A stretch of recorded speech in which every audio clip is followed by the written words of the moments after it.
Hello, my name is Pooja. Welcome to a new episode of Around the World.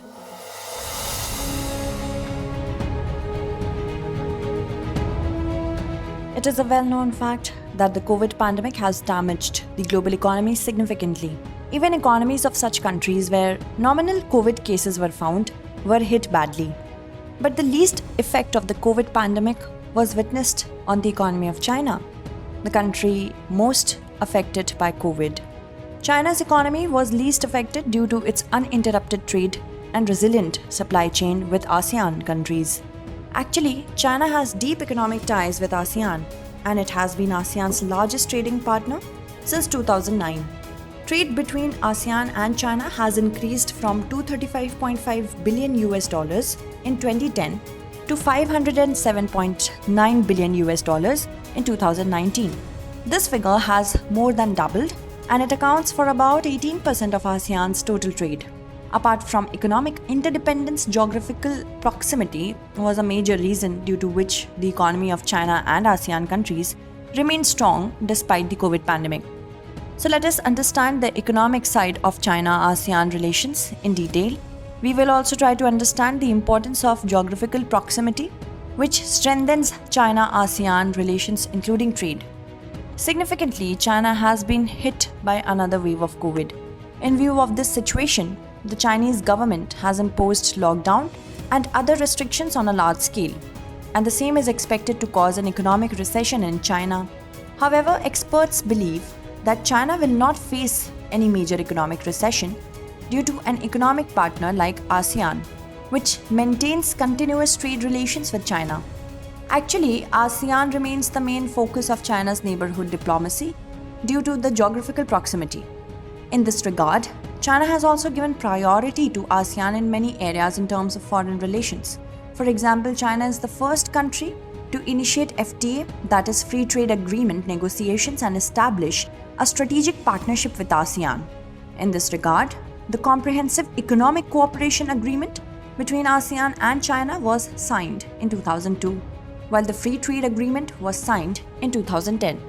Under these initiatives, tariffs were reduced, which led to a rapid increase in trade between the two countries, especially after the second decade of the 21st century. China could not afford to ignore the rapidly emerging ASEAN. For the last 2 years, even during the COVID pandemic, China remained the largest trading partner of ASEAN. As per the November 2022 data of the Customs Administration, China-ASEAN bilateral trade in the first 10 months of 2022 has reached 5.26 trillion yuan, that is $730.61 billion, which accounts for 15.2% of China's total foreign trade. Actually, the global supply chain was badly impacted due to the COVID-19 and it directly benefited the China-ASEAN trade. As a result, ASEAN became China's largest trading partner, replacing the USA and the European Union. Moreover, the RCEP, that is the Regional Comprehensive Economic Partnership Agreement from 1st of January 2022, has given a tremendous impetus to the post-COVID-19 economic recovery in the region. At the same time, China and ASEAN worked together to fight the pandemic, which has developed a deep political trust between the two countries. And the same definitely proved beneficial in terms of China-ASEAN economic relations. It is noteworthy that apart from economic needs, China's ambition for territorial integrity and dominance in Asia cannot be fulfilled without ASEAN countries. Secondly, the increasing interference of powers like the US in this region is not good from the point of view of China's external sovereignty. Against this backdrop, let us try to understand the importance of the strategic location of ASEAN countries for China. It is noteworthy that the ASEAN countries are located between the Indian Ocean and the Pacific Ocean. ASEAN countries are also close neighbors of China. But the US is maintaining its hold in this region through Thailand, Vietnam, the Philippines, and non-ASEAN member countries like Taiwan, South Korea, Japan, etc. Consequently, China remains apprehensive about its territorial sovereignty. In addition, maritime boundary disputes in the South China Sea with Indonesia, Malaysia, Brunei, the Philippines, Vietnam, and Taiwan are a matter of concern for China. In such a scenario, it is not only necessary for China to have good relations with ASEAN countries, but it is also necessary for China to ensure that a superpower like the US doesn't enter this region. China cannot afford animosity with ASEAN at a time when a collective alliance of the US, India, and Taiwan is being formed in the Pacific region. It is so because China has some kind of dispute with almost all the countries of the region. So let us try to understand the role of China in maintaining its hold in this region. When the interference of external powers is increasing, then it becomes necessary for the two sides to cooperate with each other for regional peace and security, regional stability and economic integration, and for promoting people-to-people contacts. China needs to cooperate with ASEAN more, as it is in a better position than ASEAN countries in all areas, including economy and security.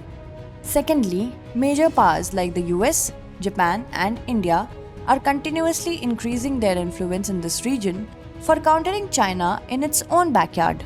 In this regard, China looks more vulnerable in those areas where it has disputes with ASEAN countries. However, Beijing may use a divide and rule strategy by taking advantage of ASEAN's consensus-based decision-making process. But how far this strategy will be correct from the point of view of foreign policy will depend on the geopolitics of this region. But the strategy of friendship and cooperation with ASEAN will definitely be in the interest of China. It is so because China is the most vulnerable in the Pacific region compared to the ASEAN countries. However, China has not held back from cooperating with these countries. China-ASEAN relations have emerged as the most successful and vibrant model for cooperation in the Asia-Pacific region. The main reason behind this is China's good political relations and public diplomacy with ASEAN countries.